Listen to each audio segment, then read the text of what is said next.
Hi friends, welcome to our channel. ఈ సీరియల్లో ఏం జరగబోతుందో ముందుగానే తెలుసుకుందాం. ఫ్రెండ్స్, డైలీ సీరియల్ నోటిఫికేషన్ కోసం ఛానల్ని సబ్స్క్రైబ్ చేసుకోండి ఫ్రెండ్స్. అండ్ పక్కనే ఉన్న బెల్ ఐకాన్ని క్లిక్ చేసి ఆల్ ఆప్షన్ని సెలెక్ట్ చేసేయండి. ఇక వివేక్, లక్కీ పాప ఇద్దరు కూడా అర్జున్ ఇంటికైతే వచ్చేస్తారు కదా. ఇక జున్ను వాళ్ళ అమ్మ పర్మిషన్ తీసుకొని సండే కాబట్టి నేను లక్కీ వాళ్ళ ఇంటికి వెళ్తానమ్మా అని అనటంతో పర్మిషన్ అయితే గ్రాంటెడ్ చేసేస్తుంది లక్ష్మి. ఇక ఇద్దరు పిల్లలు కూడా వివేక్తో పాటు కారులో ఎక్కి వెళ్తూ ఉంటారు. ఒక్క నిమిషం తేడాతో లక్ష్మి బయటకు రావడంతో వివేక్ని చూడలేకపోతుంది. ఇక లక్కీ పాప కూడా లక్ష్మిని అమ్మ అని పిలుస్తుంది కదా. ఇద్దరు పిల్లలు కూడా కారులో నుంచి బాయమ్మ బాయమ్మ అని ఎంతో సంతోషంతో బాయ్ చెప్పేసి ఇద్దరు అయితే వెళ్ళిపోతారు. ఇక లక్ష్మి లోపలకైతే వచ్చేస్తుంది. ఇక అప్పుడు ఇందిరమ్మ అంటూ ఉంటుంది, ఏంటో ఆ లక్కీ పాపకి మన జున్నుకి ఉన్న సంబంధం చూస్తుంటుంటుంటేనే సొంత అక్క తమ్ముళ్లాగా అనిపిస్తున్నారు అని చెప్పేసి ఇందిరమ్మ అయితే, ఒరే అర్జున్, మర్చిపోయావా ఈరోజు వంట నీదే, సాయంత్రానికి అన్నీ రెడీగా లేకపోతే వాడు ఇల్లు పీకి పందరేస్తాడు, పద వెళ్దాం అని చెప్పేసి అనగానే, అమ్మా నువ్వు కూడా రెస్ట్ తీసుకో, నాకు కావలసినవన్నీ చలమయ్య చూస్తాడు, నేనే ఈరోజు చక్కగా వండి పెడతాను అని చెప్పేసి చలమయ్య పద వెళ్దాం అని చెప్పేసి ఇద్దరు లోపలికైతే వెళ్ళిపోతారు. ఇక ఇందిరమ్మ అక్క తమ్ముళ్లాగా ఉన్నారు అనేసరికి లక్ష్మికి కూడా ఏదో ఒక తెలియని కొత్త ఫీలింగ్ అయితే వస్తుంది. ఇక లక్ష్మి కూడా తన గదిలోకి అయితే వెళ్ళిపోయి ఎంతసేపు కూడా తన చెల్లెల బాధ్యతను మర్చిపోయాను, తన చెల్లెలకు పెళ్ళీడు వచ్చింది, అందులోనూ వివేకును జాను ప్రేమించుకున్నారు, వాళ్ళిద్దరికీ ఏదో ఒక ప్లాన్ గీసి పెళ్లి చేసేస్తే తన బాధ్యత అయిపోతుంది, ఇక జాను జీవితం కూడా బాగుంటుంది అని చెప్పేసేసి ఒంటరిగా కూర్చొని ఏ రకంగా వాళ్ళ పెళ్లికి ఒప్పించాలి అన్నది ఆలోచిస్తూ ఉంటుంది. అయితే ఇక ఇది ఇలా ఉండగా జున్ను, లక్కీ ఇద్దరు కూడా లోపలికైతే వెళ్ళిపోతారు కదా. ఇక వెంటనే నమస్కారం అండి అని చెప్పేసి అనగానే, ఒరేయ్ ఏంట్రా అండి అని పిలుస్తున్నావు అని చెప్పేసి అనగానే, అవును జున్ను, నేను మీ అమ్మని అమ్మ అని పిలుస్తున్నప్పుడు నువ్వు ఇక్కడ మా గ్రానీని నానమ్మనే పిలవాలి అని చెప్పేసేసి అనగానే, సరే అయితే ఓకే గ్రానీ, ఇప్పటి నుంచి నిన్ను కూడా గ్రానీ అనే పిలుస్తాను అని చెప్పేసేసి ఆ ఇంట్లో అయితే ఆడుకుంటూ పాడుకుంటూ ఉంటారు. ఇక మిత్ర దగ్గరికి వచ్చేసరికి మిత్ర బాబును చూసి సైలెంట్గా ఉంటే, లక్కీ, మీ డాడ్కి ఇంటికి ఎవరైనా వస్తే విష్ చేయటం తెలీదా? అది చిన్నవాళ్ళైనా పెద్దవాళ్ళైనా ఇంటికి ఎవరైనా వస్తే విష్ చేయాలని, మంచినీళ్ళు తాగుతారా, కూర్చోండి అని చెప్పాలని మా అమ్మ చెప్పింది. ఈ ఇంటికి వచ్చిన తర్వాత అందరూ హాయ్ చెప్పారు, ఒక్క మీ నాన్న తప్ప అని చెప్పేసి అనగానే, డాడ్, నా ఫ్రెండ్ ముందు నా పరువు పోతుంది, జున్నుకి సేటు హాయ్ డాడ్ అని చెప్పేసి అనగానే, హాయ్ అని చెప్పేసి అనగానే, ఇక అదిగో మీ డాడీ కావాలని చెప్తున్నారు, మనస్ఫూర్తిగా చెప్పటం లేదు అని చెప్పేసి అనగానే ఇక ఇంట్లో అల్లరి మొదలవుతూ ఉండటంతో జయదేవ్ అంటూ ఉంటాడు, అరవిందా, ఇదంతా చూస్తుంటుంటే నీకేం గుర్తుకు రావటం లేదా అని అనగానే, ఎందుకు గుర్తు రావటం లేదండి, ఆ అల్లర్లన్నీ తీర్చేంది నేనే కదా, కాకపోతే వాడు కస్సుబుస్సులాడతాడని చెప్పటం లేదు అని చెప్పేసి అనగానే, అయినా మనం ఎందుకు చెప్పటానికి భయపడాలి? ఒరే మిత్ర, ఈరోజు ఈ జున్నుగాన్ని చూస్తుంటుంటే అచ్చం నీలాగి అనిపిస్తుందిరా, చిన్నప్పుడు అందరూ కూడా పులి కడుపున పులే పుట్టింది, పెద్ద బిజినెస్ మ్యాన్వి నువ్వు, నీకు తోడు నీడగా ఉండే ఒక పెద్ద బురటడై పుట్టాడు, వీడికి చిన్నప్పటి నుంచి ఎంత తెలివితేటలున్నాయో, ఇలాంటి మైండ్ సెట్ ఉన్నాడు, పెద్ద బిజినెస్ మ్యాన్ అవుతాడు అనేవాళ్ళరా, నిజంగానే అలాగే అయ్యావు. ఇప్పుడు ఈ అర్జున్ కొడుకుని చూస్తుంటుంటే అచ్చం నీలాగే అనిపిస్తుంది, నీ కన్న కొడుకు అంటే నమ్మేస్తారనుకో, అందులోనూ చిన్నప్పుడు నువ్వు ఎలా అల్లరి చేసేవాడవో ఇప్పుడు వీడు కూడా అలాగే అల్లరి చేస్తున్నాడు అని చెప్పేసి అనగానే, వీడు నా కొడుకైతే నడ్డి మీద 4 ఏసి మరీ వీడికి బుద్ధి చెప్పేవాడిని అని చెప్పేసి మిత్ర లోపలికైతే వెళ్ళిపోతాడు. ఇక వెంటనే ఇక ఇదిలా ఉండగా అరవింద ఇంట్లో పిల్లలిద్దరికి కూడా భోజనం తినిపిస్తూ ఉంటుంది. అయితే మా రూమ్ చూపిస్తాను రా లక్కీ నీకు అని చెప్పేసేసి లక్కీ జున్నుని తీసుకొని అందరి రూమ్లోనూ అందరినీ పరిచయం చేస్తూ ఉంటే ఒక్క అరవింద రూమ్లోనే ఒక గోడకి డోర్ చాటున మన లక్కీ ఫోటో, మన లక్ష్మి ఫోటో అయితే ఉంటుంది. ఇక డోర్ తీయంగానే వెనక వైపుకి లక్ష్మి ఫోటో దాగి ఉంటుంది. ఇది మా గ్రానీది. అసలు ఈ గ్రానీ దీంట్లో అన్ని జ్యువెలరీలే ఉంటాయి అనుకో. అసలు చూస్తుంటుంటే గ్రానీనా లేకపోతే అమ్మ అనే డౌట్ వస్తుంది అని చెప్పేసి ఈ రకంగా చూపిస్తూ ఉంటుంది. ఆ రూమ్లోని లక్ష్మి ఫోటో గోడకి ఉండటంతో జున్ను అటుగా తిరుగుతూ ఉంటాడు. అటుగా తిరుగుతున్నప్పుడు కరెక్ట్గా లక్ష్మి ఫోటోని చూసేస్తారు. అందులోనూ కూడా లక్కీ పాప కూడా చూసేస్తుందేమో అని అనుకున్న సమయంలో ఒక్కసారిగా వీళ్ళిద్దరూ ఎవరో పిలవటంతో బయటకైతే వచ్చేస్తారు. ఎందుకంటే ఆ అరవింద ఇంతకాలం తర్వాత దీక్షితులు గారు లక్ష్మి బ్రతికే ఉంది, ఛాన్సులు ఉన్నాయని చెప్పినప్పటి నుంచి ఆ పక్కన లక్ష్మి ఫోటోని అయితే పెట్టుకుంది. సో ఇక మన లక్కీ పాప కూడా ఇంకా ఆ ఫోటో వైపు చూడలేదన్నమాట. వీళ్ళైతే ఇలా చాలా బాగా ఎంజాయ్ చేసుకుంటూ ఆడుకుంటూ ఉంటారు కదా. ఇక ఈవినింగ్ అవుతుంది. ఈవినింగ్ అయ్యేసరికి లక్ష్మికి ఏమీ తోచదు. ఇక లక్ష్మికి ఏమీ తోచకపోవటంతో ఏదో రకంగా నేను ఈ పిల్లల్ని తెచ్చేయాలి, వెళ్ళి తెచ్చేసుకుంటాను అని చెప్పేసేసి ఇక వెంటనే చలమయ్యతోటి చలమయ్య ఆ లక్కీ పాప వాళ్ళ ఇల్లు ఎక్కడా అని చెప్పేసి అనగానే అప్పుడు మన ఇందిరమ్మ అంటూ ఉంటుంది, అదేంటి లక్ష్మి, నీకు ఆ లక్కీ పాప వాళ్ళ ఇల్లు అడ్రస్ ఇప్పుడు దాకా తెలీదా? మిత్ర వాళ్ళ ఇంటి దగ్గరే అని చెప్పేసి అడ్రస్ చెప్తూ ఉంటే అది మిత్ర గారి ఇల్లు కదా అని చెప్పేసి లక్ష్మి మనసులో అనుకుంటూ ఉంటుంది. ఆ పాప మిత్ర కూతురే అని చెప్పేసి అర్జున్ కూడా చెప్తూ ఉంటాడు. ఒక్కసారిగా మన లక్ష్మి షాక్ అయిపోతుంది. ఏంటి, ఆ పాప మిత్రగారి కూతురా అని చెప్పేసి ఒక్కసారిగా స్టన్ అయిపోతుంది లక్ష్మి. అంటే మిత్రగారు మరో పెళ్లి చేసుకున్నారా? మరో పెళ్లి చేసుకుంటే తల్లి ఉంటుంది కదా. లక్కీ నాకు అమ్మ లేదు అని చాలా ఫీల్ అవుతుంది. అమ్మ లేకున్నప్పుడు మిత్రగారు మరో పెళ్లి చేసుకోలేదన్నమాట. లేకపోతే చేసుకున్నారా? అసలు మిత్రగారి జీవితంలో నేను లేని 5 సంవత్సరాల్లో ఏం జరిగింది తెలుసుకోవాలి, తప్పకుండా తెలుసుకోవాలి అని చెప్పేసి అనుకుంటూ ఉంటారు. అయితే ఇక ఇదిలా ఉండగా ఇంటి ముందు వ్యాన్ అయితే ఆగుతుంది. ఇక వెంటనే జున్ను ఈవినింగ్ అవ్వంగానే వచ్చేస్తాడు. వివేకే డ్రాప్ చేస్తాడు. సరే అయితే లక్కీకి బాయ్ చెప్పు మమ్మీ అని చెప్పేసి అనగానే లక్ష్మి చాటుగా వస్తుంది. చాటుగా వచ్చేసరికి లక్కీ పాపకైతే బాయ్ చెప్తూ ఉంటుంది. కారు డోర్లో ఉన్న వివేక్ని చూసి షాక్ అయిపోతుంది. అంటే నిన్న ఇంటికి వచ్చింది కూడా వివేకేనా? క్షణం ఆలస్యమైతే వివేక్ నన్ను చూసుండేవాడే అని చెప్పేసి లక్ష్మి అసలు ఈ లక్కీకి అమ్మ లేదు అని బాధపడుతుంది. మిత్రగారు తండ్రి అని అంటున్నారు. అసలు ఏం జరిగిందో నేను తెలుసుకొని తీరాలి అని చెప్పేసి మన లక్ష్మి అయితే ఉదయం దాకా వెయిట్ చేస్తూ ఉంటుంది. ఇక ఉదయాన్నే లక్కీకి జున్నుకి స్కూల్కి రెడీ చేసేస్తుంది కదా.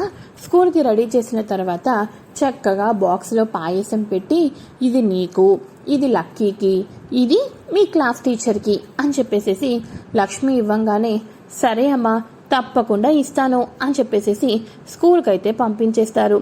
లక్కీ పాప కూడా స్కూల్కి వచ్చేస్తుంది. ఆ తర్వాత మన లక్ష్మి బయటకు వెళ్ళాలంటే ఈ మధ్య బుర్కా వేసుకునే వెళ్తుంది కదా. సో ఇక ఆ బుర్కా వేసుకొని తిన్నగా అరవింద వాళ్ళ ఇంటి దగ్గరకైతే వెళ్ళిపోతుంది. వెళ్ళిపోయి తనకు ఎన్నో జ్ఞాపకాలు ఉంటాయి కదా. ఆ ఇంట్లో మిత్రగారితో కలిసిమెలిసి ఉండటం, ఆ ఇంట్లో వాళ్ళ అత్తయ్య మావయ్య అందరితోనూ సంతోషంగా ఉన్నవన్నీ గుర్తు తెచ్చుకొని ఆ ఇంటికి దూరం అయిపోయి ఇప్పుడు ఎవరూ లేని దానిలా బతకటంతో లక్ష్మికి తెలియకోకుండానే కళ్ళమట కన్నీళ్లు వచ్చేస్తూ ఉంటాయి. అందులోనూ కూడా అక్కడ కొత్త వాచ్మెన్ ఉండటంతో మేడం ఎవరు మీరు, ఏం కావాలి మీకు అని చెప్పేసి అనగానే ఇక వెంటనే అది లక్కీ పాప లక్కీ అని అంటూ ఉంటే తాను స్కూల్కి వెళ్ళిపోయింది, అయినా మీరెవరు అని చెప్పేసి అంటూ ఉంటారు. అయితే ఈ లోపల అదే సమయంలో అరవింద ఫోన్ మాట్లాడుతూ బయటకైతే వస్తుంది. అరవింద ఒక్కసారిగా అరవిందను చూడంగానే లక్ష్మి గుర్ఖా అయితే మోసేస్తుంది. గుర్ఖా మోసేసి సరే అయితే వెళ్తున్నాను అని చెప్పేసి అక్కడి నుంచి వెళ్ళిపోవటంతో ఇక వెంటనే వాచ్మెన్ ఎవరితో మాట్లాడుతున్నావు అని అనగానే ఏమీ లేదు మేడం, లక్కీ పాప అంట స్కూల్కి వెళ్ళిందని చెప్పాను అని అనగానే లక్కీ కోసం ఎవరు వస్తారు, అయినా సరే ఆ అమ్మాయి ఎవరో గుర్ఖాలో ఉన్నట్టుందే అని చెప్పేసి, సరే అయితే ఎవరిని పడితే వాళ్ళని లోపలికి రానివద్దు నువ్వు అని చెప్పేసి అరవింద లోపలికైతే వెళ్ళిపోతుంది. అయితే ఇక ఇదిలా ఉండగా అక్కడ లంచ్ టైం అవ్వగానే జున్ను లక్కీ షేర్ చేసుకుని పాయసం తాగుతూ ఉంటే, టీచర్ మా అమ్మ మీకు ఈ పాయసం ఇమ్మంది అని చెప్పేసి అనగానే, అవునా అని చెప్పేసి జాను పాయసం తాగుతుంది. ఒక్కసారిగా జానుకు తెలియకోకుండానే కళ్ళమట 2 కన్నీళ్లు ఆనంద బాష్పాలు వచ్చేస్తాయి. అదేంటి టీచర్, స్వీట్ తింటూ ఏదో స్పైసీ తాగినట్టుగా అంత కళ్ళమట కన్నీళ్ళు వస్తున్నాయి అని అనగానే, ఏమీ లేదు జున్ను, మీకు చెప్పాను కదా మా అక్క ఒకటి ఉంటుంది అని. అచ్చం మా అక్క చేసిన పాయసం లాగే అనిపిస్తేనో నాకు చాలా సంతోషంగా అనిపించింది. ఆ పాయసం టేస్ట్ గుర్తొచ్చింది. ఒక్కసారిగా ఎన్నో స్వీట్ మెమోరీస్ అన్నీ నాకు గుర్తొచ్చాయి అని అనగానే, అవునా టీచర్, అలా అయితే మా అమ్మ ఎప్పుడు పడితే అప్పుడే ఈ పాయసం చేస్తూ ఉంటుంది. అసలు మార్చను కూడా మార్చదు తెలుసా. ఇంట్లో పూజ చేస్తున్నప్పుడల్లా పాయసమే చేస్తూ ఉంటుంది. దేవుడికి బోరు కొడుతుందమ్మా అని అంటూ ఉంటాను. రేపు కూడా ఇదే మీకు తెమ్మని చెప్పేసి అంటాను, సరేనా అని అనగానే, థ్యాంక్ యూ జున్ను అని చెప్పేసి అంటూ ఉంటే అప్పుడు జానుకి అనుమానం వస్తుంది. జున్ను వాళ్ళ అమ్మ బుర్కా వేసుకొని కదా మా ఇంటికి వచ్చింది, అలాంటప్పుడు మా అమ్మ ప్రతిరోజు పూజలు చేస్తుంది అని చెప్పేసి అంటున్నాడు. ఇదెక్కడి కొత్త సమస్య, వాళ్ళ అమ్మ ముస్లిం, గుర్ఖాలో వచ్చింది, ప్రతిరోజు పూజ చేసినప్పుడు నైవేద్యం చేస్తుంది అని జున్ను చెప్తున్నాడు. ఇదంతా నాకెందుకో తేడాగా అనిపిస్తుంది. అంటే నిన్న మా ఇంటికి వచ్చింది ఎవరు, జున్ను వాళ్ళ అమ్మే కదా, అలాంటప్పుడు మరి అలా గుర్ఖాలో ఎందుకు వచ్చారు అని చెప్పేసి అనుకుంటూ, జున్ను మీ అమ్మ శారీసే కట్టుకుంటుందా అని అనగానే, అవును శారీసే కట్టుకుంటుంది అని చెప్పేసి అనగానే, సరే అయితే అసలు జున్ను యొక్కటి ఏంటో డీటెయిల్స్ తెలుసుకోవాలని స్కూల్ అడ్మిషన్ పేపర్స్లో తన మదర్ లక్ష్మి అని చెప్పేసి ఉంటుంది. ఒక్కసారిగా లక్ష్మి అన్న ఒక అమ్మాయి గుర్కా వేసుకొని వచ్చింది అంటే దీని వెనకాతల ఏదో ఉంది. జున్ను వాళ్ళ మదర్ ఎందుకని ఇలాగా మారువేషంలో మా ఇంటికి వచ్చారో నేను తెలుసుకోవాలి. అందులోనూ పాయసం అచ్చం మా లక్ష్మి అక్క చేసినట్టుగానే ఉంది. దీని వెనకాతల ఏదో ఉండుంటుంది, నేను తెలుసుకొని తీరాలి అని చెప్పేసి ఇక్కడ మన జానుకైతే అనుమానం మొదలైపోయి జున్ను వాళ్ళ మదర్ని చూసి తీరాల్సిందే అని డెసిషన్ అయితే తీసేసుకుంటుంది. మరోపక్క దేవయాని మనీషా ఇద్దరు కూడా ఆలోచిస్తూ ఉంటే దేవయాని అంటుంది కదా, పిచ్చి మనీషా, దీనికోసం ఇంత చెయ్యాలా నువ్వు, ఆ భాస్కర్కి అన్ని డీటెయిల్స్ అడిగావు, అలాంటప్పుడు నువ్వు చింతపల్లి యాక్సిడెంట్లో కాపాడి మీ ఇంట్లో ఉన్నది ఈ అమ్మాయా కాదా అని మన లక్ష్మీ ఫోటోని చూపిస్తే సింపుల్గా తేలిపోయేది. ఇప్పటికైనా తలలు నొప్పొచ్చేటట్టు ఆలోచించటం మాని భాస్కర్ దగ్గరికి వెళ్దాం పదా అని అనగానే, అవునంటీ ఇక ఒక రిలీఫ్ అయితే వచ్చేస్తుంది, పదండి ఆంటీ త్వరగా వెళ్దాం అని చెప్పేసి భాస్కర్ దగ్గరికైతే వెళ్తారు. భాస్కర్ దగ్గరికి వెళ్ళేసరికి ఇక భాస్కర్ ఆఫీస్కి అప్పుడే వస్తూ ఉంటాడు. హాయ్ భాస్కర్ అని అనగానే, నమస్తే మేడం చెప్పండి అని అంటూ ఉంటే, నిన్ను చింతపల్లి యాక్సిడెంట్లో మీ వైఫ్ని కాపాడింది అని చెప్పావు కదా, ఆ రోజేమో మేము వచ్చినప్పుడు కరెంటు పోయింది, చీకట్లో శ్రీమంతం జరిగింది, కానీ ఆ అమ్మాయి ఎవరో తెలుసుకోవాలని ఆతృతగా ఉంది. కాబట్టి ఇక నేను ఒక అమ్మాయిని చూపిస్తాను, ఆ అమ్మాయి మీ చెల్లెలా కాదా అన్నది నువ్వు తేల్చి చెప్పాలి అని అనగానే, అలాగే మేడం, మా లక్ష్మి ఫోటోని చూపిస్తే మా లక్ష్మి అనే చెప్తాను, చూపించండి అని అనగానే మనీషా ఫోటో అయితే చూపిస్తుంది. అవును మేడం, తినే మా లక్ష్మి అని చెప్పేసి అనగానే, ఏంటి కరెక్ట్గా చూడు, నిజంగా చెప్పు, ఇంకోసారి చూడు అని చెప్పేసి దేవయాని అంటూ ఉంటే, అదేంటి మేడం, 9 నెలలు నా ఇంట్లో ఉన్న నా చెల్లెలు నేను ఒక్కసారి చూస్తుంటేనే గుర్తుపట్టేస్తాను, ఏదో ఒకసారి చూసినట్టుగా మీరు మళ్ళీ చూడమంటున్నారు, తను 9 నెలలు మా ఇంట్లో ఉంది అని చెప్పేసి అనగానే, ఆంటీ చెప్పానా లక్ష్మి బ్రతికే ఉంది అని చెప్పేసి అనగానే ఇక వెంటనే అప్పుడు దేవయాని అంటూ ఉంటుంది, పిచ్చిదానా ఇంకా చూస్తూ ఉన్నావేంటి పద అని చెప్పేసి క్యాబ్ని బుక్ చేసేస్తారు. క్యాబ్లో ఒక్కసారిగా భాస్కర్ని తీసుకొని లోపలైతే వేసేస్తారు. మేడం ఎక్కడికి మేడం అని అంటూ ఉంటే ఇక మనీషా నోట్లో ఇక మాట్లాడుకోకుండా కట్టేస్తూ ఉంటుంది. నిజం చెప్పేస్తాడు కదా భాస్కర్, తినే లక్ష్మి. అంతేకాకుండా అరవింద వాళ్ళ కోడలు వీళ్ళ డిస్కషన్లో వీళ్ళవన్నీ కూడా తెలిసిపోతాయి భాస్కర్కి. ఏంటి, మిత్ర సార్ భార్య లక్ష్మి మేడమా అని చెప్పేసి భాస్కర్ ఆశ్చర్యపోతూ ఉంటాడు.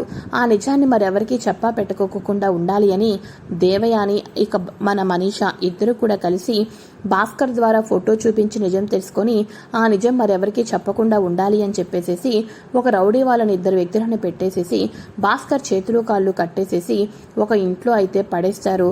ఆ ఇంట్లో చక్కగా కిడ్నాప్ చేసేసి దాచిపెట్టేసి ఏమీ తెలియని అమాయకుల్లాగా వచ్చేస్తారు. లక్ష్మి వైజాగ్లోనే ఉంది ఆంటీ. ఆ లక్ష్మి ఎవరో, ఎక్కడ ఉంటుందో మిగతావన్నీ మనం తెలుసుకోవాలి. ఎందుకంటే ఆంటీ వాళ్ళు లక్ష్మి బతికి ఉందంటే మిత్రను ఏదో రకంగా మార్చేస్తారు. మిత్ర కూడా ఆటోమేటిక్గా పూర్తిగా లక్ష్మి వైపు వెళ్ళిపోతాడు. అప్పుడు నేను ఇంతకాలం వెయిట్ చేసిందంతా కూడా ఇక బూడిదలో పోసిన పన్నీరులాగా నా ప్రేమ నాశనం అయిపోతుంది. లక్ష్మి చచ్చిందేమో అనుకున్నాను. బతికే ఉందంటే ఏ రూపంలో అయినా రావచ్చు, ఏ క్షణమైనా నా జీవితాన్ని నాశనం చేయొచ్చు. కాబట్టి ముందు మిత్రని పెళ్లి చేసేసుకోవాలి ఆంటీ.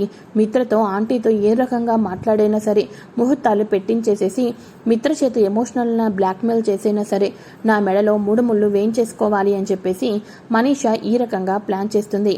అయితే ఇంతకీ ఆ భాస్కర్ని కిడ్నాప్ చేసిన ప్లేస్ ఎక్కడో కాదు, ఇప్పుడు లక్ష్మి వాళ్ళు ఉంటున్నారు కదా, లక్ష్మి వాళ్ళు ఉన్న ఇంటికి కొంచెం దూరంలోనే ఒక పాడుపడిపోయిన ఇల్లు లాంటిది ఒక ప్లేస్, ఓపెన్ ప్లేస్ ఉంటుంది. అక్కడ ఒక చిన్న ఇల్లు కట్టి ఉండటంతో ఆ ఇంట్లోనే దాచిపెడతారు.